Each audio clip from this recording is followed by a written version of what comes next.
Hola, ¿cómo están? Buenas noches. Hola, Buenas buenas noches. noches. ¿Cómo están, chicos? Buenas noches.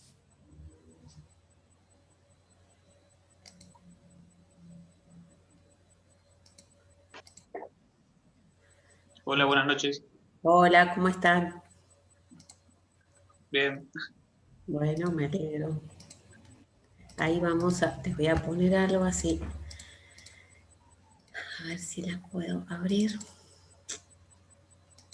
Vamos a seguir con transferencia de fondo de comercio. No, ahí está. ¿Lo ven ahí o no? No. No, aún no.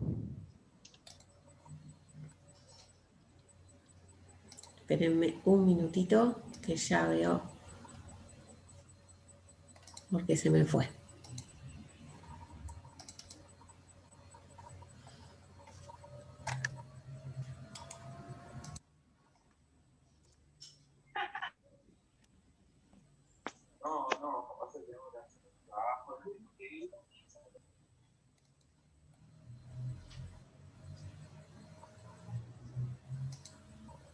¿Ahí lo ven?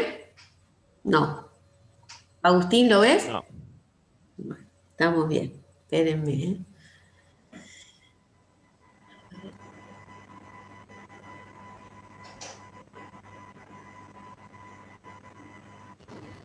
Ahí sí. Ahora sí. Ahí sí se ve, doctora. Sí. Ahora, Bueno. Vamos a ver hoy todo el tema de transferencia de fondos de comercio. Y el próximo tema va a ser fideicomiso, que quizás hoy se los presente, pero no lo vamos a ver porque es muy largo. Dos cosas le quería comentar. Con respecto vieron que los chicos de la Comisión 2 van a tener un parcialito. Bueno, ustedes también lo van a tener la semana próxima o la otra, después les voy a avisar cómo va a ser a dónde lo vamos a cargar, va a ser verdadero o falso, con poquitas preguntas, como para que puedan ver si saben algo o no, o les sirva de práctica. Y no va a ser obligatorio, el que quiere hacerlo lo hace, ¿sí? Pero bueno, o sea, va a ser sobre los temas que vimos hasta el momento, ¿no?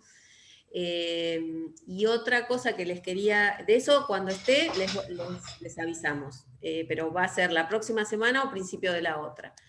Y después le vamos a mandar un link por el campus para que ustedes entren a ese link. Necesitan bajarse Telegram y con el link van a entrar a un grupo de la comisión, ¿sí? Y el grupo va a servir para que si tienen dudas o cualquier tipo de pregunta, por ahí es más fácil estar conectados a través de ese grupo. Y eso lo van a tener entre hoy y mañana, hoy a la noche o mañana les mando a cada uno, les mando un correo con el link. Si tienen Telegram van a poder entrar y si no van a tener que bajárselo para poder sumarse a ese grupo. buenísimo. ¿Sí? ¿Sí? Sí, perfecto. Ah, ¿está? Bueno, pensé que me querían preguntar algo. Claro. Muy Esas buena dos idea. cosas les quería comentar. Bueno, entonces vamos a empezar con transferencia de fondo de comercio. Si abre. Bueno, yo les había dicho que la ley que regula, va a tardar un poquito en abrir, pero ya lo tenemos. Ahí está. Si pierdo voz o no ven, me dicen, por favor, con señales o con algo, porque... Ok. Y después no paro.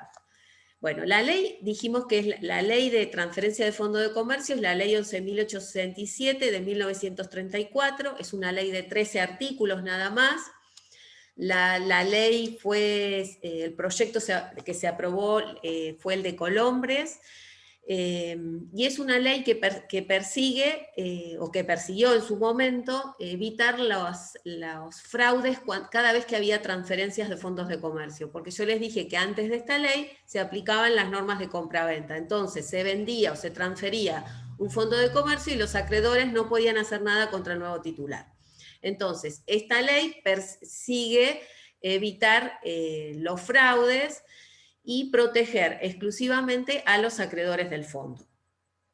La ley entonces lo que hace es establecer, dijimos, un procedimiento. Dos problemas presenta la ley. Uno de los problemas, dijimos, es que quien quiere adquirir un fondo de comercio no sabe cuál es la situación o cómo se encuentra ese fondo de comercio en cuanto a su pasivo, a sus deudas. No hay manera de saberlo. Sí podemos pedir, como dijimos, un informe de anotaciones personales o podemos pedir un veraz, pero en realidad eso no nos muestra cuál es la verdadera situación de un fondo de comercio. Entonces, esa es una, y otra es el procedimiento. El procedimiento ustedes van a ver que es muy sencillo también, pero parece sencillo, pero no lo es, ¿sí? Generalmente es muy difícil llegar a terminarlo. O sea, o se cumple, o a veces lo único que se hace es publicar edictos y no se llega al último paso, que sería la inscripción en el registro público. Entonces, esos serían los dos problemas que presenta la ley. En un futuro, en una reforma de la ley o en una nueva ley en algún momento, tendría que prever esta situación, ¿sí? O sea, cuando haya un inversor que quiere comprar un negocio, un fondo de comercio, hacerlo más sencillo, ¿sí? Porque muchas veces ingresan, como les dije, a este proceso y no se puede terminar, o no pueden concluirlo porque quien transfiere no tiene todas las cosas en regla, o todo en orden, o todo tarda mucho aparte. La ley no define al fondo de comercio. Van a ver ustedes que el artículo 1 de la ley lo que hace es enumerar, o sea, incluso esa enumeración es enunciativa de cuáles son los elementos del fondo. Lo que hace es dar una guía, pero no define un fondo. El fondo es un conjunto de bienes, materiales e inmateriales, que son reunidos por su titular para desarrollar una determinada actividad económica. Siempre decimos que el fondo de comercio tiene que estar, tiene que estar funcionando o haber funcionado, no un fondo de comercio en gestación. No se aplica esta ley a fondos que nunca funcionaron, ¿sí? Fondos que están funcionando o que funcionaron y que se decide transferirlos. En cuanto a la naturaleza jurídica, o sea, un fondo de comercio, ¿qué es? Se considera que es una universalidad de hecho. O sea, nosotros cuando hablamos de fondo, o sea, ya se nos viene la idea de un negocio con un montón de cosas. O sea, el fondo es eso, tiene una unidad, ¿sí? Cuando hablamos de fondo hablamos de un conjunto de cosas que adquiere individualidad, que su titular los reúne para cumplir un destino, comercializar productos, o sea, para desarrollar una actividad económica. Entonces hablamos como un todo, pero ese todo, o esa universalidad de hecho, no de derecho, no implica que sea un patrimonio separado. O sea, el fondo de comercio pertenece a una sociedad o a una persona humana o física, pero no es un patrimonio separado, ¿sí? No es un patrimonio de afectación. Si bien tiene un fin determinado, no es un patrimonio como podría ser, por ejemplo, un fideicomiso, separado de su titular, ¿sí? Pertenece a un determinado titular, a una sociedad o a una persona humana. La naturaleza jurídica que toma la ley es la universalidad de hecho. O sea, cuando habla de fondo, habla como una unidad, ¿sí? Pero no es ni sujeto de derecho, ni es un patrimonio separado, como les dije, del titular del mismo. Y esto es lo que les dije al principio. O sea, el dueño del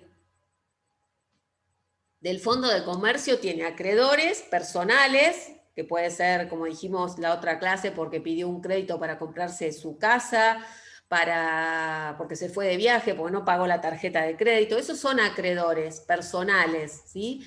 Pero la ley solo protege o tiene por objetivo proteger solamente a los acreedores del fondo, o sea, todos aquellos que de una u otra manera se vincularon a ese negocio, suministrando mercadería, materia prima, prestando servicios, ¿sí? Solamente ellos. Cuando hablemos de los acreedores que se van a presentar a ejercer sus derechos en este proceso, siempre son estos, ¿sí? Los acreedores del fondo. Y esto es, con anterioridad a la sanción de esta ley, que es muy vieja, ¿sí? Se aplicaban las normas de compra-venta del Código de Comercio. La ley trata de evitar, ¿sí? Entonces los fraudes en las transferencias.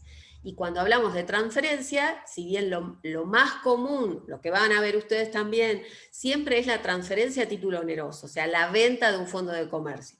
Pero la ley, cuando dice en el artículo 1, declárese elementos constitutivos de un establecimiento comercial o fondo de comercio a los efectos de su transmisión por cualquier título, o sea que podría ser también gratuito, no es común que tengamos que se vaya a donar el fondo de comercio y se aplique la ley, pero la ley está destinada no solamente cuando esa transferencia es a título oneroso, sino también gratuito. O sea que tampoco es exclusivamente para la compraventa, podría ser una locación, un usufructo, pero en general no se aplica.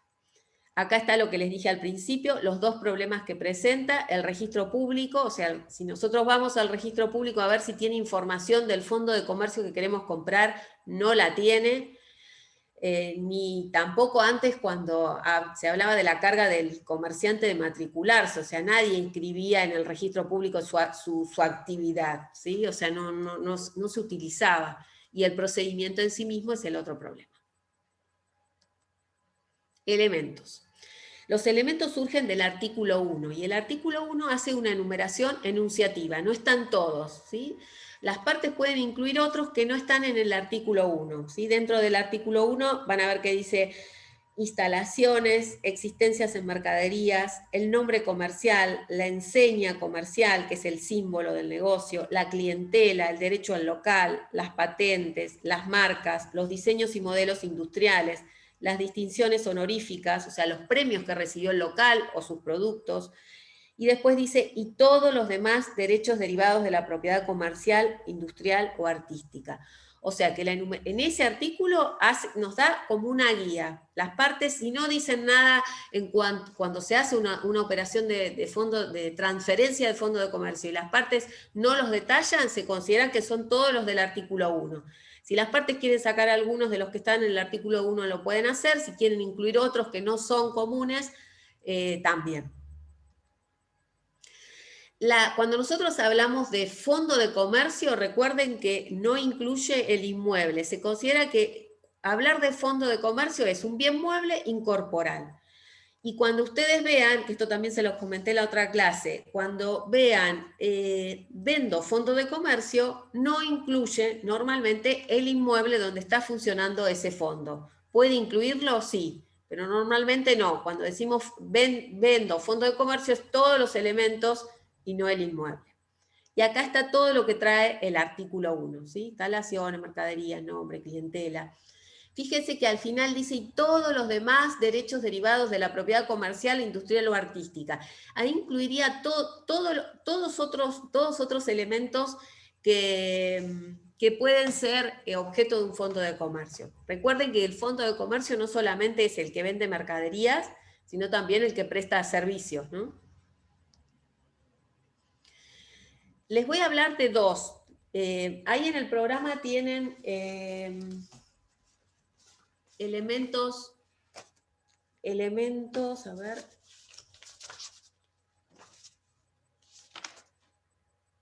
Activos fijos y móviles. En realidad, dentro de los activos fijos serían, o también los van a encontrar como estáticos, ahí están los incorporales y los corporales. Los incorporales serían las patentes, las marcas,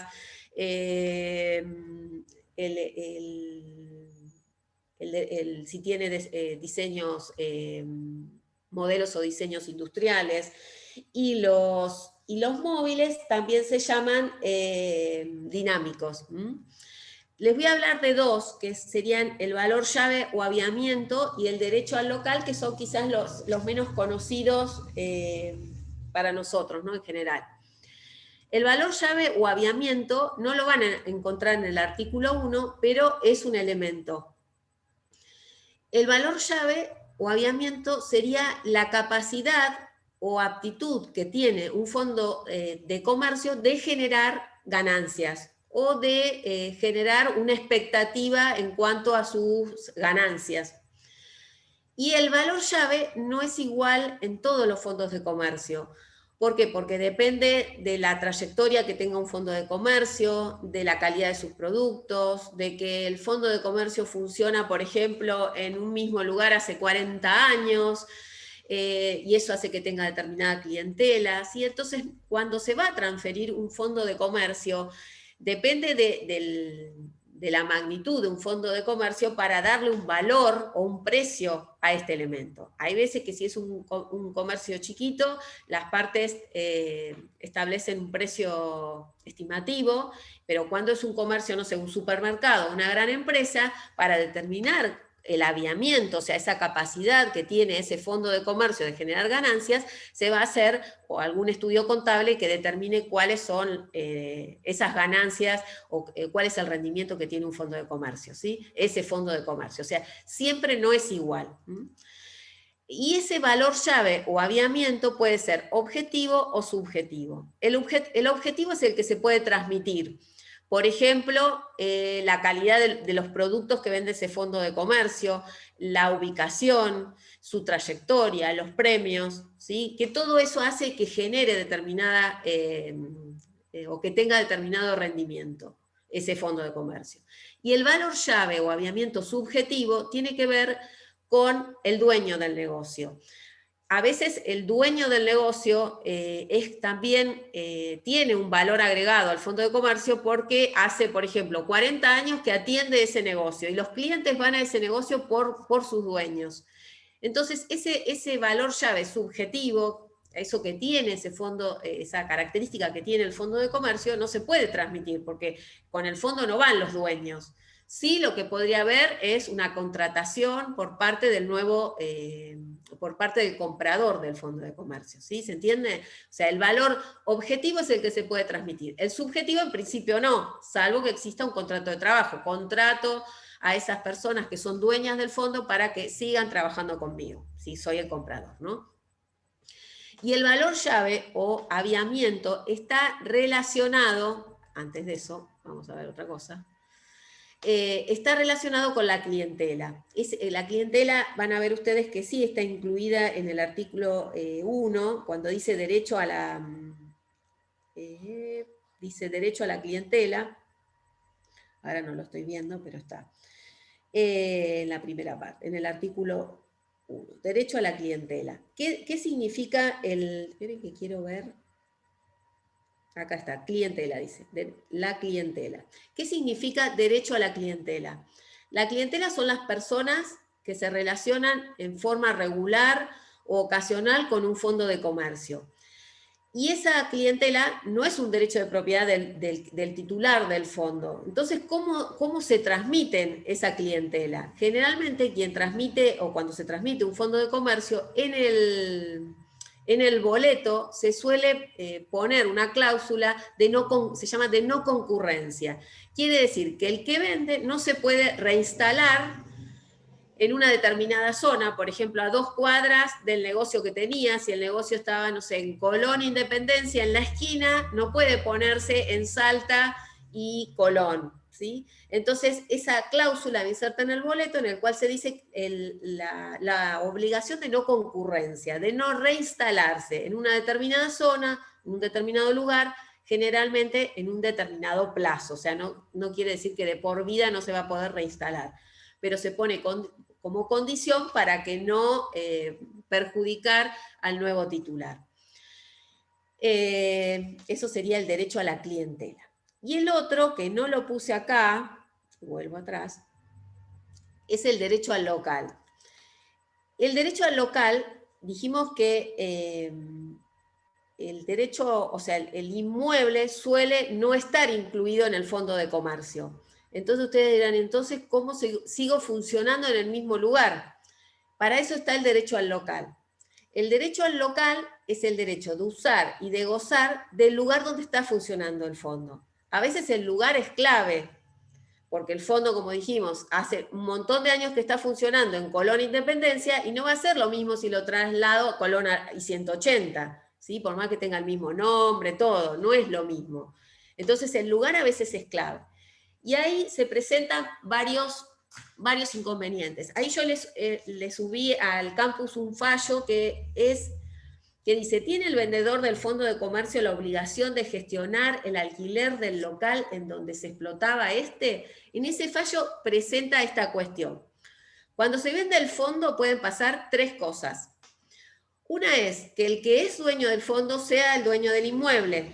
Entonces, si yo soy dueño del inmueble, puedo venderlo, o sea, con el fondo vendo también el inmueble, o puedo celebrar un contrato de locación con el nuevo titular para que siga funcionando en el mismo lugar.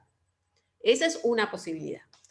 La otra posibilidad o la otra situación que se puede presentar es que yo tenga un contrato de locación y, o sea, que yo tengo un fondo pero soy inquilino, ¿sí? Soy locatario del inmueble.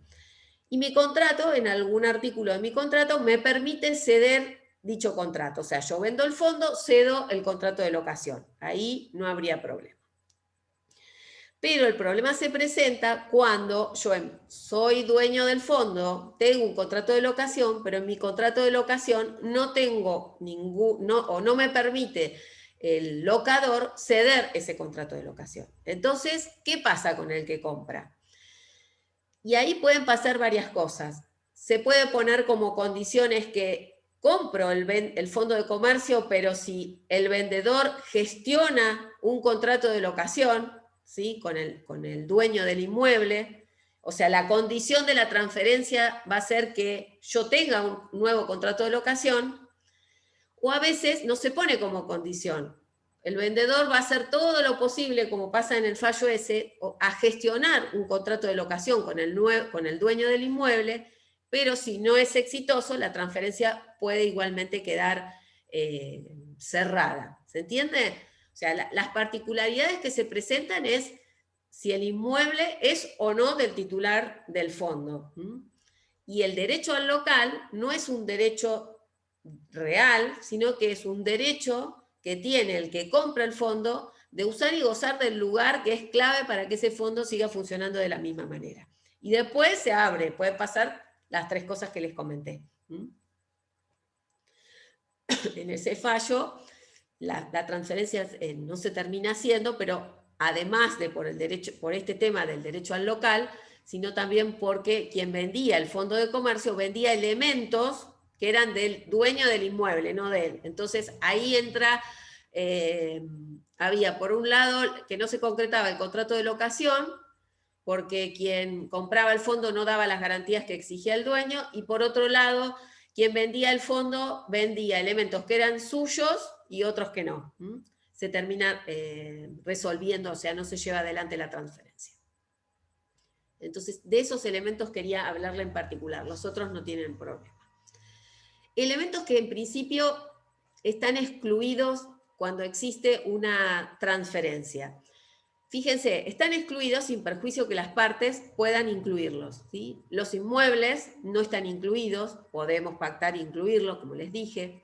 Los créditos y deudas, salvo que haya una cesión, o sea, todo lo que es activo y pasivo del fondo no se transmite cuando hay una venta, salvo que haya una cesión de créditos y deudas, y en ese caso sí, pero si no, no. Cuando adquiere un fondo de comercio, si cumplimos con este procedimiento o parte del procedimiento que establece la ley, quien lo adquiere lo compra, o sea, no, lo adquiere a cero, o sea, no, por más que haya créditos o impagos anteriores, él no responde con el fondo de comercio. Para eso existe la ley, ¿sí? Salvo que asuma ese pasivo. Vamos a ver el caso particular de los contratos de trabajo. Fíjense lo que dice acá. Tampoco asume o se transmiten las obligaciones y contratos intuito personae. Todo lo que son obligaciones y contratos intuito personae, el nuevo titular no los adquiere. Hay una excepción que es o son los contratos de trabajo. ¿Por qué? Porque la ley acá en todo lo que es contratos de trabajo se aplica la ley del contrato de trabajo, no esta ley. Entonces, si se transfiere un fondo de comercio, por más que el comprador no asuma, ¿sí?, las deudas o las deudas anteriores a su titular, la excepción son los contratos de trabajo. Suponiendo que el que compra dice, no, la gente que está trabajando en este restaurante o en este kiosco, yo no los quiero. Bueno, no importa, pero todas las obligaciones o las indemnizaciones que surjan de esos contratos de trabajo, la ley de contrato de trabajo establece la responsabilidad solidaria del anterior titular y del nuevo. O sea que de acá no puede zafar, por decirlo de alguna manera. Él es responsable, por más que cumpla todo el procedimiento que vamos a ver de la ley. O dice, por ejemplo, no, todas las personas que están trabajando no quiero que sigan en mi fondo, en este fondo de comercio, solamente algunos. No, también tiene responsabilidad, ¿sí?, con los que no quedan en el fondo de comercio. Si hay que indemnizarlos, la responsabilidad es solidaria.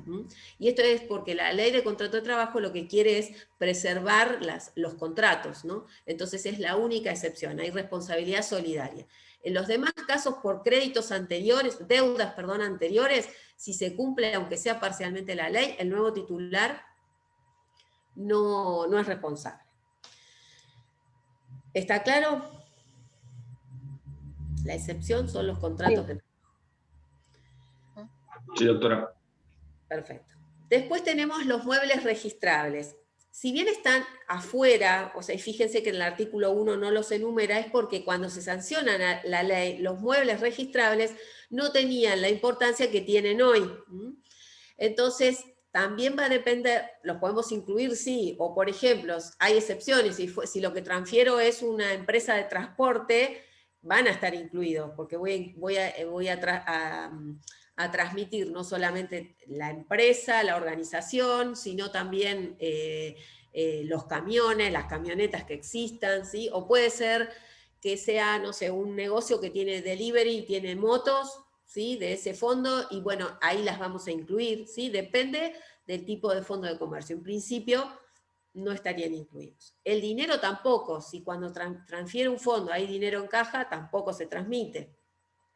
El trabajo personal de los vendedores del fondo tampoco, salvo, como dijimos, si quiero contratarlos y que comiencen a trabajar conmigo en el fondo, sí, pero si no, no. También se presenta una situación especial con los libros de comercio y la documentación, o como lo llama ahora, fíjense que el código lo llama registros de comercio, pero sería lo que llamamos nosotros normalmente libros. ¿Qué pasa? Los libros, ustedes quizás ya lo empezaron a ver o lo habrán escuchado en algún comentario. Los libros son una obligación, una carga de la persona humana o de la persona jurídica que los lleva, ¿sí? Tiene la obligación o la carga de llevar libros y documentación respaldatoria de todo lo que anota en esos libros. Es una obligación personal. ¿Qué pasa si se transmite? Hay una parte de la doctrina que dice que como son una obligación personal no se transmite, y otra parte de la doctrina que dice que sí se transmiten, porque el artículo 1, cuando mencionamos en la última parte que se incluyen todos los demás derechos derivados de la propiedad comercial e industrial o artística, algunos dicen que se incluiría ahí en esos dos últimos renglones del artículo los libros de comercio y documentación. Y aparte, porque hay un artículo, cuando habla de la obligación de llevar libros, el código, cuando estudien libros van a ver que establece la obligación de conservar libros y documentación por 10 años, dice que la obligación es del comerciante y de sus sucesores. Entonces, quien adquiere un fondo se considera sucesor, se transmitiría a ellos también los libros, ¿sí? Entonces, libros y comercio y documentación respaldatoria, hay dos posturas, ¿sí? Siempre en lo que hay dos posiciones, no hay, en el examen no hay preguntas sobre esto, ¿sí? Cuando hay cosas que no están, o sea, hay autores que dicen una cosa, otros otra, un profesor una cosa, otro, no, generalmente no hay problema porque se toma lo general, ¿no? O no se pregunta sobre eso. Bueno, forma. Si bien la ley establece, como dijimos, un procedimiento que vamos a explicar de acá en más, no quita que ese procedimiento tengamos que cumplir también con las formalidades de cada uno de los elementos que se van a transferir. Si se transfiere una marca, hay que dentro de este fondo hay que cumplir con las formalidades que establece la ley de marca. Si se transmite, no sé, una moto o una camioneta, hay que cumplir con las formalidades también en el registro correspondiente. O sea que no porque llevemos adelante este procedimiento es que vamos a dejar de lado todas las formalidades de cada uno de los elementos, o que exija cada uno de los elementos que exige una formalidad determinada, ¿no? La transferencia puede ser total, o sea, se pueden transferir todos los elementos o algunos, ¿sí? Entonces puede ser total o parcial. ¿Qué pasa si se transfieren elementos aislados? Hay veces que el titular del fondo, para evadir la ley de esta ley o el procedimiento, lo que hace es lo que se llama vaciamiento hormiga, ¿sí? Como una hormiguita va vendiendo cada uno de los elementos que conforman el fondo y como para en algún momento el fondo desaparece, ¿sí? Entonces lo que está haciendo es vaciando, ¿no? No se van a olvidar más, ¿sí? Una hormiga vaciando el fondo de comercio. Y está violando la ley, ¿sí? Para evadir a sus acreedores. Y también a veces se vende o se transfiere un solo elemento que para el fondo es clave para que siga funcionando de la misma manera. Por ejemplo, se transfiere la marca que tiene, no todos los fondos tienen una marca, suponiendo que tuviera una marca, o el nombre, y ese elemento es clave para que ese fondo siga funcionando de la misma manera o generando ganancias de la misma manera. Entonces ahí también habría que, a pesar de ser un solo elemento, se dice que ese elemento impide el giro comercial del fondo, no va a poder seguir funcionando de la misma manera, porque toda la gente lo conoce por la marca o por el nombre que se llama, o denominación o nombre comercial. Entonces, ahí también se está violando la ley, ¿sí? Entonces, aunque se transfiera un elemento, si ese elemento es clave para el ejercicio, para el giro comercial o para el desarrollo de la actividad comercial, es necesario cumplir, en principio, porque vamos a ver que tampoco la ley es obligatoria, cumplir, o se estaría violando la ley si no llevamos adelante este procedimiento. Entonces, vuelvo, puede ser total, puede ser parcial, y en cuanto a los elementos aislados se pueden presentar distintas situaciones. La ley habla de la venta privada, o sea, si bien fíjense que la transferencia puede ser a título oneroso o gratuito, toda la ley habla específicamente de la transferencia a título oneroso, venta privada. No hay juicio, no hay trámite judicial. Yo lo vendo al fondo, ¿sí? Entonces tengo esta ley. Siempre cuando ustedes, porque no, siempre alguien, estoy por comprar un fondo de comercio. Mirá vos, sí, me lo van a vender. Y esta ley ni la tienen presente. Bueno, ahora vamos a ver qué pasa con esas situaciones, ¿sí? Entonces, la ley prevé todo lo que es un procedimiento cuando hay una venta privada. Pero también está regulada en el artículo, en uno de los últimos, en el artículo 10, la venta en remate público. O sea, el fondo de comercio también lo podemos vender extrajudicialmente a través de una subasta, con un martillero. Es común y no, pero se podría subastar. Se podrían subastar los elementos de forma separada o todos los elementos como un conjunto, ¿no? Pero podría hacerse. Bueno, y ahora vamos al procedimiento. Acá tendrían los pasos que fija la ley o marca la ley que hay que cumplir, o que habría que cumplir.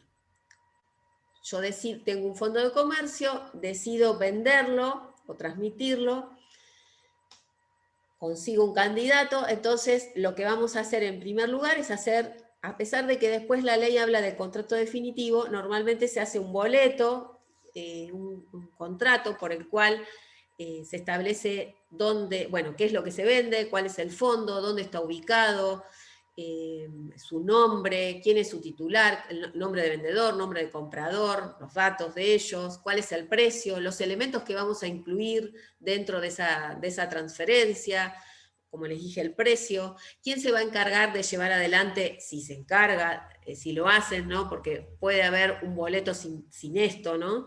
¿Quién se va a encargar de la publicación de dictos? ¿Sí? para poder después llegar a la inscripción en el registro. Entonces, lo primero que hacemos antes de nada es hacer ese boleto. El que vende el fondo de comercio, dice la ley que deberá confeccionar una lista de acreedores. En esa lista va a poner todos los acreedores del fondo. Fíjense que ahí dice acreedores del fondo, no acreedores personales. Todos los acreedores que tienen ya deuda, sus créditos vencidos o por vencer.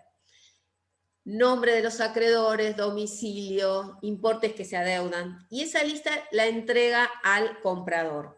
De alguna manera, esa lista implica para el que vende un reconocimiento de esos acreedores. Y también, de alguna manera, para el que compra, una idea de cuál es la situación. También podemos mentir en esa lista y decir no hay acreedores, o poner tengo 20 y pongo 2, ¿sí? Pero ahora vamos a ver también más adelante qué pasa con esos acreedores que no están en la lista. En principio, la ley dice quien transfiere el fondo tiene que hacer una lista de acreedores. Luego, exige la publicación de edictos por 5 días en el boletín oficial y en un diario del lugar donde funciona el fondo. A veces los fondos tienen una casa central y sucursales, entonces se dice que se debe publicar en los 2 lugares, pero sería el boletín oficial y en un diario. ¿Qué fin tiene esta publicación? Que los que son acreedores del fondo se enteren de que el fondo va a ser vendido o transferido. ¿Qué se critica a esto? Y que quien es acreedor normalmente no mira los edictos, ¿sí?, en el boletín oficial a ver si se va a transferir un fondo de comercio, del cual él es acreedor, ni tampoco el diario. Por ahí el diario es más común porque miramos, mira, va a vender el fondo de comercio, pero los edictos no. Entonces esa es una crítica, porque los acreedores ni se enteran muchas veces de que el fondo va a ser transferido. ¿Qué va a aparecer en esa publicación? Van a ver ustedes, si prestan atención, en el diario suelen salir bastante seguidos la venta de fondos, donde se comunica a través del edicto la venta de un fondo de comercio. Entonces pone, no sé, Panadería La Rosita comunica a sus acreedores y clientes y clientela que va a ser transferida. Se pone el nombre del fondo, el domicilio, quién es el dueño, su titular. No es común, pero se suele poner quién es el que compra. A veces también el nombre del martillero, tampoco es muy común, pero se puede poner. Y también el domicilio donde se van a hacer las oposiciones, que generalmente tampoco lo van a encontrar. Entonces el acreedor ve el edicto y tiene que empezar a averiguar dónde se tiene que presentar, ¿sí? Un edicto bien hecho aparecería el nombre del fondo, la ubicación, el nombre del vendedor, comprador, martillero, podría aparecer escribano, y el domicilio donde los acreedores se van a tener que presentar a ejercer oposición, ¿sí? ¿Pasa eso? No, generalmente no están hechos así los edictos, pero bueno, la información que tendría que tener sería esa. Una vez que se publicaron los edictos, los acreedores van a poder ejercer oposición. Fíjense que les puse ahí, es un derecho, no una obligación. O sea, pueden presentarse o no. Durante este plazo que va a correr ahora, que son 10 días corridos desde la última publicación, es como si fuera, no es una verificación de su crédito, ¿sí? Como si fuera un concurso, no es un concurso, pero para que se lo imaginen, el acreedor del fondo va a presentarse a ejercer oposición. Es un derecho, no una obligación, porque si no quiere presentarse y no se presenta, de hecho, o no se entera, o se entera después, él sí tiene las acciones comunes. O sea, yo soy acreedor, puedo ir a pedir al juez trabar un embargo, o no sé, trabar un embargo a la caja del fondo, puedo hacer lo que quiero. El tema es que no dejo de ser acreedor, pero si se me pasan esos 10 días o no me enteré nunca que se transfirió el fondo, ya no voy a poder ir contra el nuevo titular. Pero, como les digo, no es una obligación, es un derecho. No dejo de ser acreedor, suponiendo que vi el edicto, pero digo, no, yo no me voy a presentar en ese plazo. Bueno, voy al juez y pido que traiga un embargo. en ese plazo, o el plazo que que establece la ley, es de 10 días corridos desde la última publicación. Les quería comentar otra cosa que se me fue de la cabeza. Profe, tengo una pregunta. ¿Sí? Porque me lo preguntaron en la cursada de verano. ¿El total de las publicaciones entonces serían 10? No, 5. Pero, o sea, 5 en el boletín oficial y 5 en el diario. 5 y 5, claro. O sea, total 10. 10, pero en realidad son 5 días en cada uno de los uno en el boletín, 5 días en el boletín y 5 en el diario. Sí, en total 10, pero son separados, no son 10 días. ¿Sí? Y otra pregunta. ¿El tema de la lista de los acreedores del fondo importa un reconocimiento de deuda? Sí, en la lista él reconoce sus acreedores. Ya, bien que me preguntaste eso porque ya me hiciste acordar que era lo que les quería decir. Suponiendo que en esa lista no pone todos los acreedores, ¿qué pasa con los que omite? ¿Se pueden presentar? Sí. O sea, que algunos autores dicen que si está reconocido en la lista no se tendría que presentar, pero yo si soy acreedor me presento igual, porque algunos dicen no se tiene que presentar porque está reconocido, pero igual hay que presentarse para mí. Van a encontrar también ahí varias opiniones. ¿Qué pasa entonces con los acreedores que no fueron incluidos en la lista? Bueno, ¿se pueden presentar? Sí, se pueden presentar, pero tienen que acreditar que lo son. O sea, yo no puedo presentarme y decir soy acreedor y no presentar la documentación respaldatoria o pedir que se acredite que soy acreedor con los libros del titular del fondo, ¿sí? Si no tengo nada, no me puedo presentar. Entonces, en ese plazo de 10 días se presentan los reconocidos y los no reconocidos, pero que tienen documentación. Los acreedores personales no se presentan en ese plazo de 10 días. Como les dije, tienen otro tipo, pueden hacer lo que quieran, tienen las acciones del derecho común, pero no se admite que se presenten, ¿sí? Porque la ley no tiene por objeto proteger a esos acreedores. ¿Qué pasa con los acreedores que son dudosos, que no tienen la documentación completa? Tampoco. ¿Qué pasa aquellos que se llaman litigiosos porque tienen un juicio pendiente? Algunos dicen que tampoco se pueden presentar. Si alguien está discutiendo su crédito en un juicio, algunos autores dicen que tampoco pueden presentarse en este plazo de 10 días. Pero en general, vamos a decir, para que no se hagan bollo, que en este plazo de 10 días se presentan los que están en la lista y los que no están en la lista, ¿sí? Pero que no están reconocidos, pero tienen forma de acreditar que lo son. Otro acreedor también que se puede presentar en estos 10 días, que tienen también una ley especial, es ARBA, la municipalidad, AFIP, ¿sí? Ellos también tienen. Lo que pasa es que además de esta ley hay otras leyes que la complementan y que de alguna manera benefician a todos esos organismos extendiendo los plazos, ¿sí? Entonces, también ellos serían acreedores y tendrían que presentarse en ese plazo. ¿Quiénes no se van a presentar además de, por ejemplo, los trabajadores? Tampoco. O sea, todos aquellos que tienen contratos de trabajo no están protegidos por esta ley porque ellos están protegidos por la ley de contrato de trabajo. Un acreedor hipotecario, tampoco. Si yo tengo una hipoteca soy dueño del fondo y del inmueble, y yo soy acreedor y tengo una hipoteca sobre ese inmueble, tampoco, porque yo tengo mi crédito garantizado con el inmueble. Si soy un acreedor prendario, con prenda con registro, tampoco.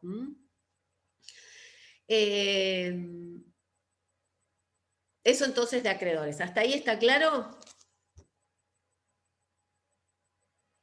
¿Sí? Sí, perfecto, profe. Después de eso, después del plazo de 10 días, dijimos 5 días edictos, 10 días corridos para hacer oposición, puedo no ejercerla. Después la ley dice que el comprador, que es quien tiene el dinero, tiene que depositar las sumas retenidas.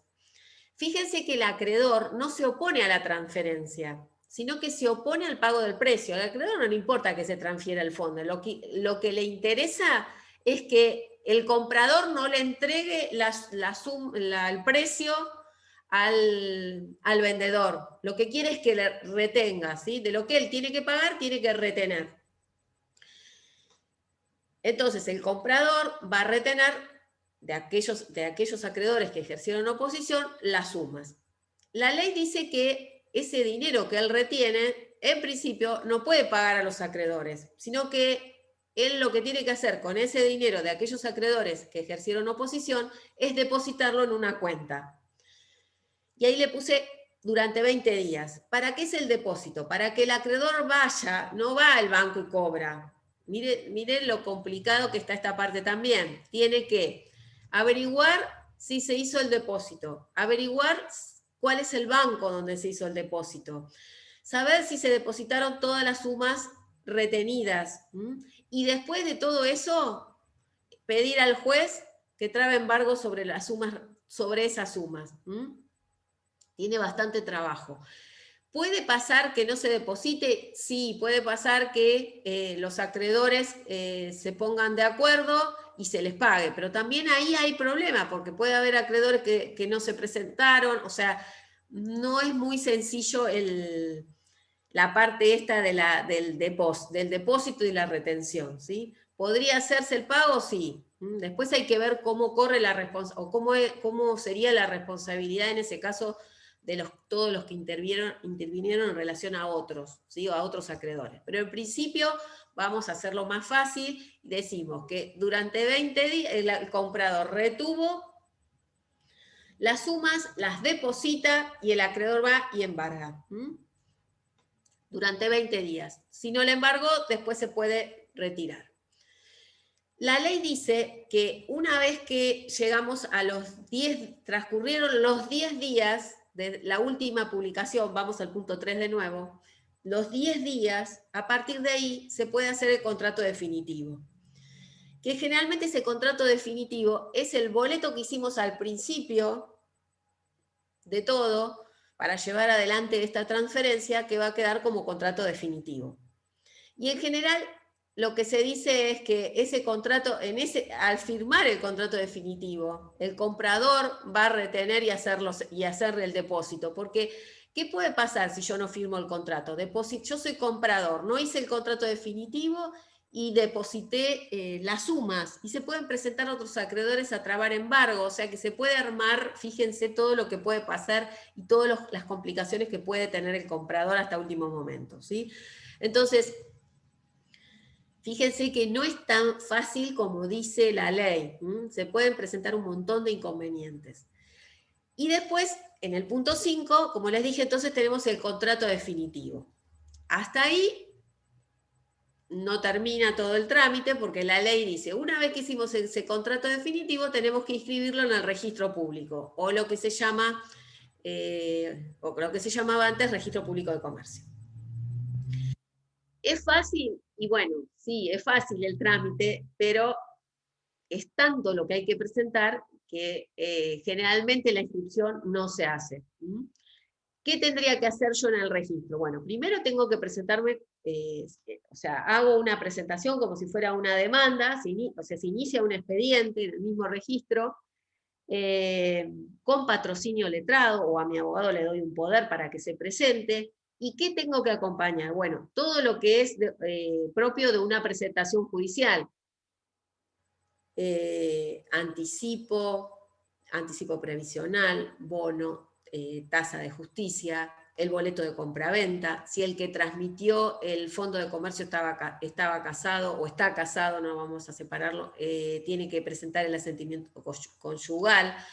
Libre deuda de todo, o sea, no es que yo publiqué dictos y ya está, no, libre deuda de todo, de ARBA, municipal, tasa de seguridad e higiene, AFIP, todo.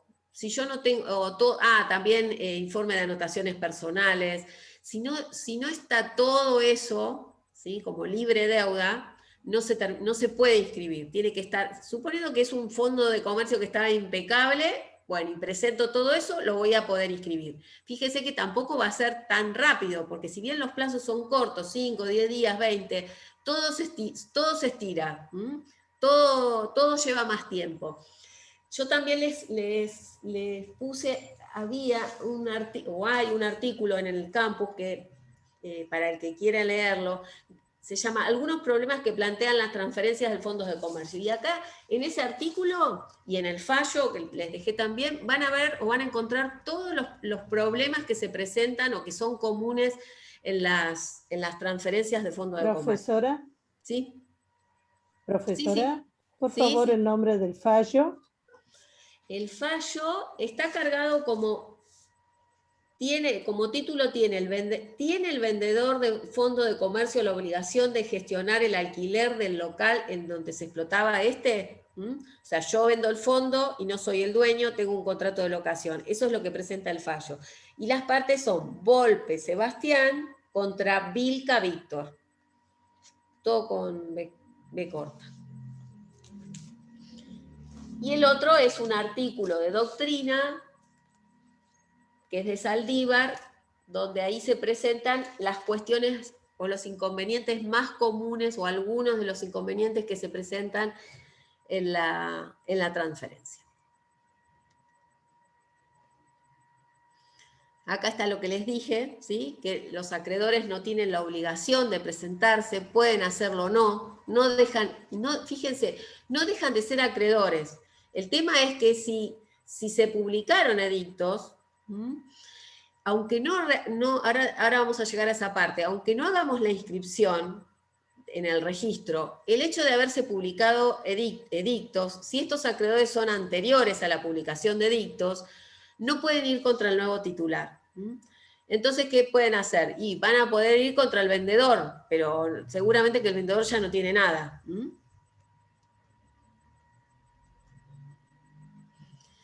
¿Qué ocurre si no? Esto es importante también, que lo habrán visto ya, los que ya la cursaron, ya lo habrán escuchado. ¿Qué ocurre si no cumplo con el procedimiento ordenado en la ley 11.867? Y esto es lo que yo les decía. Muchas veces hay personas que compran, por no saber, compran un fondo de comercio, dice, ay, sí, compré un kiosco, firmamos el boleto y la semana que viene ya se va el dueño y ya entro y empiezo a trabajar. Y entonces, ¿qué pasa? ¿Sí? Que no hicimos nada de lo que dice la ley. Bueno, ahora vamos a ver los efectos. Y hay algo que también vamos a hablar ahora, que es el requisito de la optatividad. La forma, que también esto van a escuchar distintas posiciones y seguramente nos van a volver a preguntar. La forma que impone la ley no es de orden público. ¿Por qué? Porque si nosotros, como les decíamos, vendo mi negocio y no cumplo, no hago nada de lo que dice la ley, no sé ni que existe la ley, no le pregunté, no me asesoré, solamente lo vendía, el que compró tampoco preguntó nada. Entonces, la ley no es de orden público. Entre las partes, siempre acuérdense, hagamos lo que hagamos, suponiendo que hicimos un boleto, suponiendo que no hicimos nada, entre las partes el contrato es válido, entre nosotros tiene efectos. El tema es en relación a todos los que nos rodean, a todos los acreedores o aquellos que se puedan presentar a ejercer sus derechos sobre ese fondo, ¿sí? Pero entre partes siempre el contrato es válido, tiene efectos. La ley no es de orden, por eso decimos que la ley no es de orden público, ese contrato no es nulo, ¿sí? Tiene efectos entre nosotros. Y hay algo que se llama, o del cual la doctrina habla, y también Rodrigo lo van a escuchar alguna vez decirlo, del requisito de optatividad. Las partes pueden optar o no por cumplir con la ley. Suponiendo que las partes fueron a un abogado. El abogado le dice, bueno, mira, tenés que hacer la lista, hay que publicar edictos, esto te va a salir, no sé, 20.000 pesos, o va a depender del precio que vos hagas de tu venta. Entonces, dicen las partes, no lo hacemos. Entonces, las partes optan por no llevar adelante este procedimiento. ¿Sí? Entonces, el requisito, o cuando se habla de optatividad, se refiere a eso. Las partes pueden optar o no por cumplir con la ley. entre ellas el contrato o la transferencia va a tener efectos, pero lo que va a pasar es que con respecto a terceros, la ley dice, bueno, está bien, entre partes es válido, pero no significa que no tengan sanciones. Hay sanciones, ¿sí? La transferencia es válida entre comprador y vendedor, pero hay dos sanciones. Una de las sanciones es la que está ahí en el artículo 2, que es la inoponibilidad a terceros. Si nosotros no cumplimos con nada de lo que dice la ley, no publicamos edictos, nada, esa transferencia es inoponible a terceros. O sea que cualquier acreedor del fondo, por más que se haya hecho supuestamente una transferencia, ¿sí?, puede ir contra ese fondo. Esa es la primera sanción, la inoponibilidad. Y la otra sanción es esta, la solidaridad. Fíjense lo que dice el artículo 11. Las omisiones o transgresiones a lo establecido en esta ley harán responsables solidariamente al comprador, vendedor, martillero y escribano que las hubieran cometido por el importe de los créditos que resulten impagos como consecuencia de aquellas y hasta el monto del precio de lo vendido. O sea que no zafamos, ¿sí? O sea, primero, la primera sanción por no cumplir la ley es la inoponibilidad, es inoponible. Y después es la responsabilidad solidaria, que también la van a ver presente en ese fallo, la responsabilidad solidaria de todos los que intervienen, comprador, vendedor, martillero o escribano. Si interviene un abogado también, o un contador, ¿sí? La ley dice martillero, escribano, comprador o vendedor. Entonces tienen responsabilidad solidaria frente a esos terceros.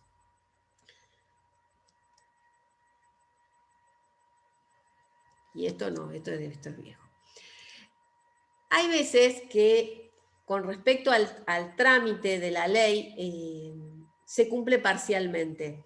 Suponiendo que hicimos la lista de acreedores, publicamos edictos, pero no terminamos el trámite.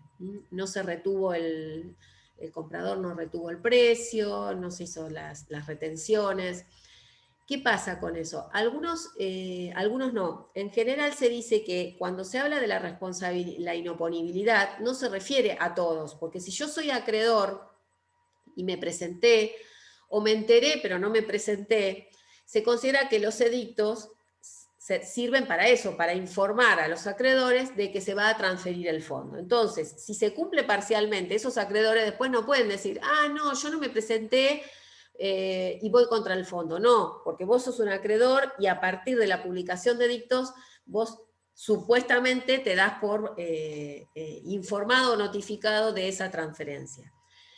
Entonces, ¿qué otros terceros, dirán ustedes, o otros acreedores? Puede ocurrir que se publican edictos y el vendedor del fondo, si no me siguen, vuelvo, el vendedor del fondo, después de la publicación de edicto, contrae nuevas deudas. Entonces, se publicaron edictos, después de la publicación de edictos, yo vendedor contraigo compro más mercadería, tomo otros créditos para el fondo de comercio, y llevo adelante, y voy llevando paralelo la transferencia del fondo de comercio. ¿Qué pasa con esos acreedores si no se cumple con la ley? Bueno, esos acreedores sí están protegidos, ¿sí? Porque contrataron después de la publicación de edictos. Esto es algo muy fino, pero para que lo tengan en cuenta, ¿sí? Que la publicación de edictos marca también un límite. O sea, si se publicaron edictos y no se cumplieron con las demás formalidades, el no cumplimiento de esas formalidades solo afecta a aquellos que contrataron después de la publicación de edicto. No lo van a encontrar en la ley, pero sépanlo. Y otra cosa que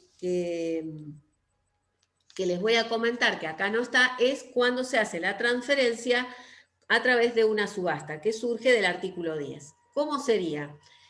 Es igual, o sea, la transferencia se hace, pero en vez de a través de una venta privada, a través de una subasta. El martillero, yo tengo un fondo, contrato un martillero para que subaste el fondo de comercio, el martillero tiene la obligación de llevar adelante el mismo procedimiento que vimos, ¿sí? Se confecciona la lista de acreedores por parte de su titular, el martillero publica edictos, van a presentarse durante el plazo de 10 días también los acreedores, y la venta del fondo de comercio se hace a través de una subasta. Lo obtenido en la subasta, ¿sí? Fíjense que acá no hay comprador, o sea, no hay un comprador literal como en una compraventa común, sino que es el comprador en subasta. quien retiene las sumas, en este caso va a ser el martillero. El martillero retiene las sumas, de esas sumas puede, de ese precio obtenido en la subasta, puede retener lo que son los gastos y comisión, y lo otro lo deposita en una cuenta a la orden del juez para que él realice o se realice después el pago a los acreedores, ¿sí? Fíjense que no es igual. Una es un procedimiento extrajudicial, los dos son extrajudiciales, pero en uno hay una venta común y en el otro hay una venta por subasta. En el caso de venta por subasta no se cumple lo que dice el artículo 8. El artículo 8 dice que un fondo de comercio no puede, resumidamente, ¿no? Dice que no puede venderse por un precio inferior a su pasivo. El pasivo tanto declarado por el vendedor, cuando hablamos de pasivo, tanto es el declarado en la lista como aquellos que no están declarados, pero se presentaron a ejercer oposición. Lo voy a leer. Dice, no podrá efectuarse ninguna enajenación de un establecimiento comercial o industrial por un precio inferior al de los créditos constitutivos del pasivo confesado, ¿sí? Declarado, reconocido por el vendedor, más el importe de los créditos no confesados por el vendedor, pero cuyos titulares hubieran hecho oposición autorizada por el artículo 4, salvo el caso de conformidad de la totalidad de los acreedores. Si yo vendo un fondo de comercio, no lo puedo vender, no en subasta, en una venta común, no lo puedo vender por un precio inferior a mi pasivo. Y ese pasivo que incluye el pasivo que declaré en la lista, como aquellos acreedores que no están declarados en la lista, pero que ejercieron oposición, o sea, se presentaron. Entonces, ¿cómo lo vendo? Si yo a un precio inferior, si todos los acreedores se ponen de acuerdo. O sea, necesito el acuerdo de todos los acreedores, si no, no lo puedo vender a un precio inferior. Cosa que no ocurre en la subasta, porque en la subasta el precio que obtiene el martillero puede ser superior o inferior al pasivo. Entonces ahí quien va a decidir después cómo se reparte lo obtenido también va a ser el juez. Entonces, para terminar con esto, la ley, y ya termino la clase, la ley protege solo a los acreedores del fondo, no a todos los acreedores. La ley fija un procedimiento que vimos recién, que es optativo. Podemos llevarlo adelante o no. La ley no es de orden público, o sea que si nosotros hacemos un contrato, una venta de un fondo sin cumplir con las formalidades de la ley, entre partes siempre es válida. Si ustedes tienen un amigo que les dice, compré un fondo de comercio, una verdulería, y él le dice, ay, pero no, como les dije, no hicimos nada, o hicimos un boleto, y bueno, ¿y ustedes qué le van a decir? Bueno, entre partes es válido. Entre ustedes es válido ese contrato, no es que no tenga validez. El tema es con respecto a terceros. La ley es optativa, no lo dice la ley que es optativa. La ley regula el procedimiento de la interpretación que se hace de la ley, es que no es de orden público, o sea que las partes pueden dejarla de lado, pueden optar por no cumplir con lo que dice la ley, pero tienen las dos sanciones. La inoponibilidad a terceros y la responsabilidad solidaria de todos los que intervienen. Después, los dos elementos de los cuales nos detuvimos, porque los otros no tienen sentido explicarlos, porque son sencillos. Recuerden que los fondos no solamente son fondos de comercio de materia prima o de productos en sí en concreto, sino pueden ser de servicios. Esta ley no se aplica cuando el fondo de comercio es una entidad financiera. Todo lo que es transferencia de una entidad financiera se aplica a la ley de entidades financieras. No se aplica tampoco si se muere su titular, porque ahí hay que abrir la sucesión, no se aplica esta ley. Los dos elementos que vimos son valor llave, que es esa capacidad o aptitud que tiene el fondo para generar ganancias. Ese valor llave va relacionado con la clientela, ¿sí? Que se protege ese derecho a la clientela cuando se transfiere un fondo de comercio con la no concurrencia por parte del que transfiere, la obligación de no reinstalarse. Y después vimos el derecho al local, que es un derecho de usar y gozar del lugar donde funciona el fondo, con todas las variables que se pueden presentar cuando se transfiere un fondo y donde quien es titular del fondo puede ser dueño del inmueble o no. Acuérdense, puede venderlo, puede celebrar un contrato de locación, puede ceder su contrato de locación o puede haber una cláusula en la transferencia del fondo donde dice voy a gestionar la celebración de un nuevo contrato para que pueda seguir funcionando en Colón Independencia. Después, las etapas en general, o a grandes rasgos, son lista de acreedores, se confecciona un boleto, lista de acreedores, publicación de edictos, 5 días, sí o sí, boletín oficial y el diario, 10 días corridos para ejercer oposiciones por parte de los acreedores del fondo, pueden o no, no es obligación. Después que se realiza ese plazo, suponiendo que no hubo oposición, no se deposita la suma. Si hubo oposición, el comprador retiene, deposita durante 20 días, tiene que estar ese dinero para que los acreedores hagan todas las averiguaciones pertinentes, vayan a tribunales, pidan la medida para embargar ese dinero o se pongan todos de acuerdo y les pague a cada uno sus créditos. Una vez que pasaron esos 10 días, se hace el contrato definitivo. Ese contrato definitivo, con todo lo que les dije, y con un abogado, por supuesto, van a iniciar un trámite, ¿sí? Un expediente en el registro público de comercio, registro público, como nos llama el código ahora, para poder realizar la inscripción y finalizar. ¿Quedó claro o no? Sí. ¿Sí? Sí, sí, sí. Bueno. Entonces, ¿quieren hacerme alguna pregunta?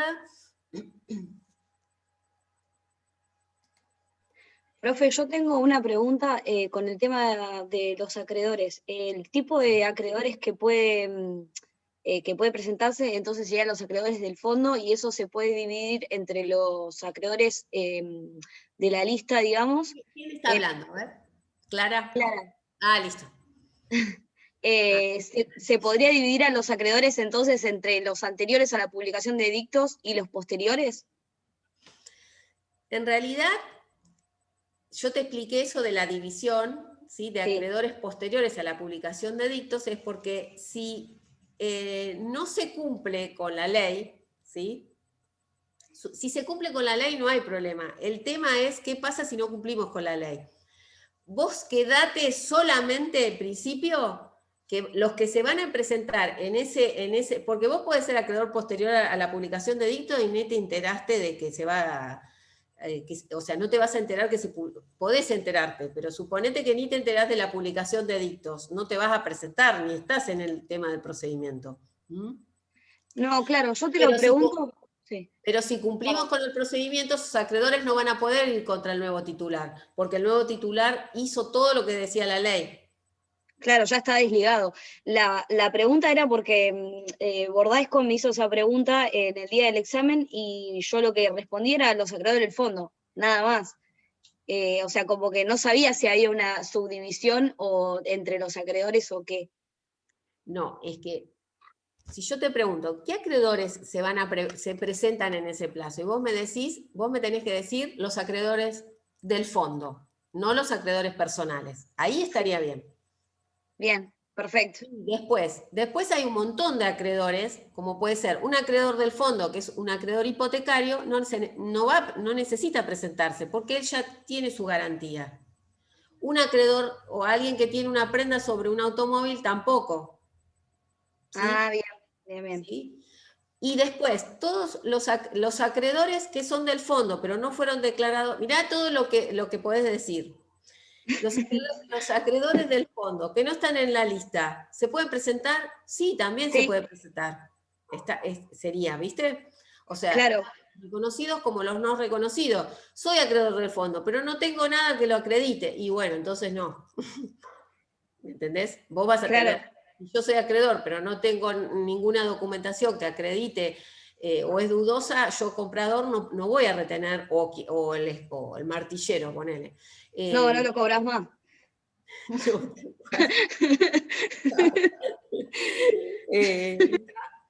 Tampoco se tienen que presentar un acreedor que deriva de un contrato de trabajo, o sea, los trabajadores, porque están por otro lado.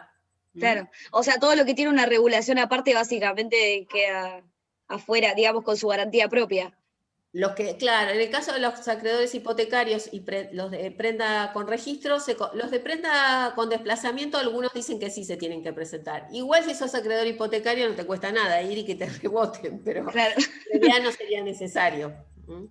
Genial, genial. Muchas gracias. Y quería decir algo más. Los acreedores, suponete que sos acreedor del fondo, pero tenés, estás en juicio, estás discutiendo, lo que les comenté, estás discutiendo tu crédito. En general, ahí está dividido. Algunos dicen se tiene que presentar y otros que dicen que no, porque en realidad hay dudas sobre tu crédito. Claro, O también, porque es litigioso. eso. O también ponele que te reconoce como acreedor, pero no por el importe real que te debe. Suponete que te reconoce por 2.000 pesos y te debe 4. Entonces vos en la oposición la vas a hacer, en realidad tenés que hacerla por los 4 y acreditar que tenés esa diferencia. Claro. O sea Bien, que bien. dentro de la palabra acreedores tenés un montón para decir. Sí, ahí está, ahí ya lo entendí mejor. Gracias. Y... O sea que una consulta, un acreedor que, por ejemplo, tiene cheque de pago diferido, no se tiene que presentar entonces. En realidad, todos los acreedores, no solamente las deudas, los créditos vencidos. Muy buena tu pregunta. Eras cortés, ¿no, Oscar? Sí. Sí. No solamente los acreedores por deudas vencidas, sino también las que no vencieron. Porque vos imaginate que ese cheque tampoco el día que lo vaya a cobrar, no lo va a cobrar más. Ok, no, pensé que tenía que, si no estaba documentada, era. O sea, si está documentada, igual te tenés que presentar. Sí. Y otra duda, ¿tiene que estar inscrito en el ¿Vencidos registro? o no vencidos? ¿Tiene que estar inscrito en el registro del fondo para que se pueda vender? Como dijiste que era tan complicado terminar el trámite. No, de hecho no va a estar, porque me hiciste acordar de otra cosa, pará, que se me fue. Ya me acordé. Lo que vos me preguntás, no va, miren, ni antes que se hablaba de la matriculación del comerciante, o sea, no va, si es una persona humana, ahora tampoco se habla más de la matriculación, no, el trámite que se hace es específicamente de la inscripción en el registro. Si es una persona humana, si es una persona jurídica, se va a hacer en la dirección de persona jurídica. O sea, en la provincia no va a estar inscrito. Oscar. O sea, no tiene que estar. No, es no un está inscrito trámite. el fondo. No. La ley exige la inscripción a los efectos, tiene efectos declarativos, ¿sí? Para declarar o para... No para, en sí la transferencia, como dijimos, entre partes es válida, la transferencia ya se hizo. El tema es que es para que tenga efectos con relación a terceros en general, pero el fondo no está inscrito de antes. La ley te exige la inscripción, como en otras cosas, como no sé, como en el contrato de fideicomiso te exige la inscripción, o en otras cuestiones donde te habla del registro público, como trámite final. Ok, pero si yo lo vendo, si yo voy a comprar un fondo, me tengo que fijar que esté inscrito. Eso es mi... No. Ah, no, ok. No va a estar, seguramente no va a estar. Si es una persona único, jurídica, sí. Lo único que va a estar inscrito Pero es si la es una transferencia. persona que tiene un negocio, sí va a estar registrado en AFIP, en la municipalidad, en ARBA, como Sí, negocio. todo como Pero en el monotributista, como autónomo, lo que sea. Sí, no, en el registro no. O sea, es un trámite, la inscripción en el registro es para finalizar esa transferencia y que sea oponible en principio a terceros. Pero no va a estar inscrito. Si es una persona humana, ¿no? En la provincia de Buenos Aires hay dos registros, ¿sí? Uno que es el registro, lo que era el registro público de comercio. Cuando ustedes ven en el código registro público, es lo que era el registro público de comercio, que sigue funcionando como registro público de comercio, ¿no? Donde nosotros inscribíamos todo lo que es persona humana. O sea, antes cuando hablábamos de matriculación, si se quería matricular a alguien, una persona, iba al registro público de comercio. Si era una persona jurídica, a otro organismo de la provincia de Buenos Aires, que es la Dirección de Persona Jurídica, y ahí escribís todo lo que es persona jurídica. Otra cosa que me olvidé de decirles, la oposición, el acreedor, ¿cómo hace para oponerse? Si se quiere oponer en ese plazo de 10 días. La oposición tiene que hacerla de una manera fehaciente, o sea, a él le tiene que dar constancia que se presentó en ese plazo de 10 días. Puede ser o una carta documento, un acta notarial, o ir al domicilio donde se ejercen las oposiciones con un original y una copia, donde le firman y reciben, ¿sí?, la nota y que a él le quede constancia de que se presentó. Eso me había olvidado de decir. La clientela está relacionada.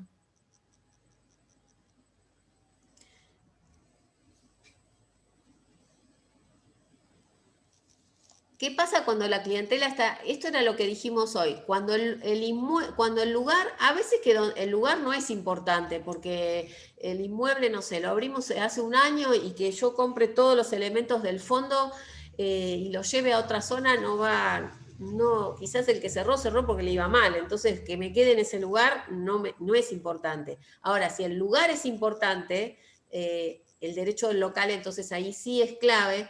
Y ahí va, por ahí la transferencia o la condición a que se compre un fondo de comercio, que se adquiera un fondo de comercio, va a ser o que me vendas el inmueble, si es tuyo, que me gestiones, que sea condición, porque a veces se compra el fondo de comercio, pero no se gestionó el contrato de locación. Entonces, ¿qué hago con todas las cosas si yo quiero que funcionen en el mismo lugar? Entonces, ahí hay que ver, poner una cláusula donde, bueno, te compro el fondo a condición de que el dueño del inmueble celebre conmigo un contrato de locación nuevo. No se puede homologar. En realidad, no. O sea, vos podrías hacer el boleto, podrías sellarlo, podrías certificar las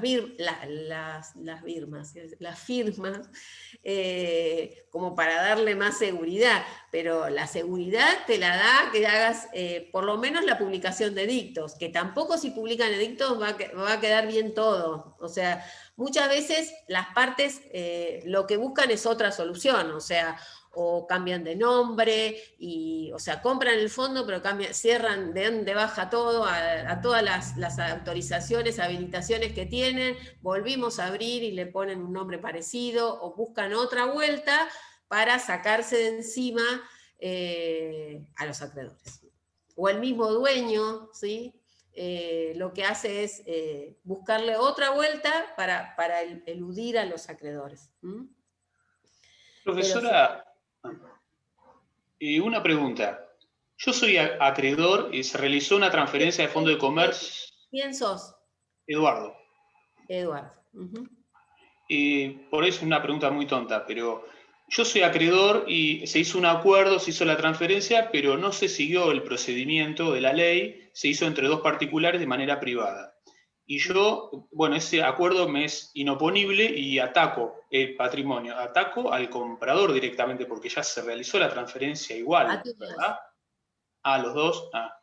Fíjate que dice solidario. Bien. Bien. Lean el fallo ese, porque ahí Bien. también plantea la responsabilidad, plantea no solamente el derecho al local, sino también la responsabilidad solidaria, porque acá quedan enganchados todos. El que vende, el que compra, el martillero, el escribano.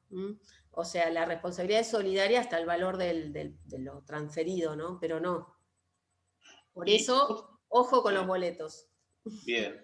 Y usted, profesora, mencionó que podía darse la situación en la que el comprador retuviera las sumas para poder realizar los pagos de quienes se presentaron con su crédito, ¿no? Quienes plantearon las oposiciones. Y mencionó que podía intervenir un juez.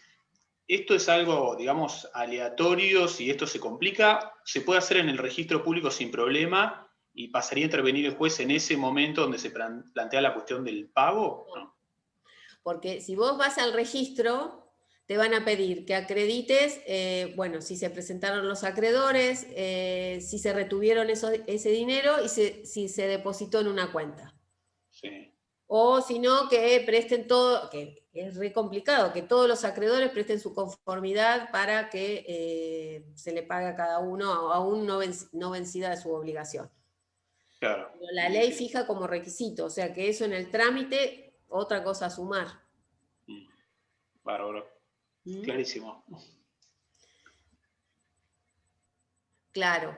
no es de orden público porque el contrato tiene efectos igual entre partes. Y precisamente la optatividad implica que las partes pueden optar, ¿sí?, por dejarlo de lado. Entonces, no sería obligatorio. Yo si opto por no hacer lo que dice la ley, bueno, perfecto, el contrato es válido entre nosotros, pero acordate que hay dos sanciones, la inoponibilidad y la responsabilidad solidaria. Igual que en las subastas, que no es común, pero si el martillero vende el fondo de comercio a través de una subasta y él lo que obtiene en la subasta hace pagos, también tiene responsabilidad solidaria con los demás. Es una carga. Sí, ponele que le querés llamarla así, Julián, es una carga. Como los libros, puede o no cumplirla. Puede optar o no, ¿sí? Puede optar o no por llevarlos, por hacer el trámite. ¿Qué pasa con las marcas? Igual, si es una marca y se transfiere, hay que comunicar, como dijimos, hacemos el procedimiento, pero hay que cumplir con el trámite en el registro de marcas, informar la transferencia de la marca. ¿Sí? Una pregunta, doctora. ¿Sí? En caso de hacer la transferencia del Fondo de Comercio sin cumplir, digamos, los requisitos de la ley, Sí. ¿se ven más perjudicados los acreedores o quedan en una condición similar a que si se hace siguiendo los pasos de la ley? En realidad, lo que beneficia al acreedor, ponele, es que va a poder ir contra el nuevo, suponete que lo vendieron, va a poder ir contra el nuevo titular, cosa de que si se cumple con la ley no puede ir contra, o sea, va a tener varios responsables, va a poder ir contra el que vende, contra el que compra. Suponete que el boleto lo hizo un contador o un escribano, también, ojo con eso, quizás no aparezca el escribano, ni el contador, ni el abogado, pero o el martillero seguramente sí. Ojo con la responsabilidad solidaria, porque va a poder ir contra varios, porque la ley lo habilita. Muchas gracias. ¿Está? Graciela, te veo muy concentrada. ¿Está? Sí, profesora. Bueno, Sí. bueno. Bueno, entonces, lo que les dije al principio, si alguien no lo escuchó, vamos a hacer un parcialito no obligatorio con 10 preguntas más o menos, verdadero o falso, o con algunas opciones. Les vamos a confirmar en el transcurso de la semana si va a ser la próxima o la otra, con los temas que vimos, y después les voy a mandar ese link para que el que quiera, no es obligatorio, el que quiera sumarse a ese grupo de la comisión, de esta comisión nada más, se sume, y por ahí a veces están estudiando y tienen alguna pregunta o alguna consulta, la pueden hacer ahí libremente. Así que bueno, nos vemos la próxima clase. Y vemos fideicomiso, que lo tengo acá para la próxima. Contrato de fideicomiso, que es bastante largo. Vamos a ver fideicomiso en general y por ahí fideicomiso financiero si llegamos a hacer tiempo.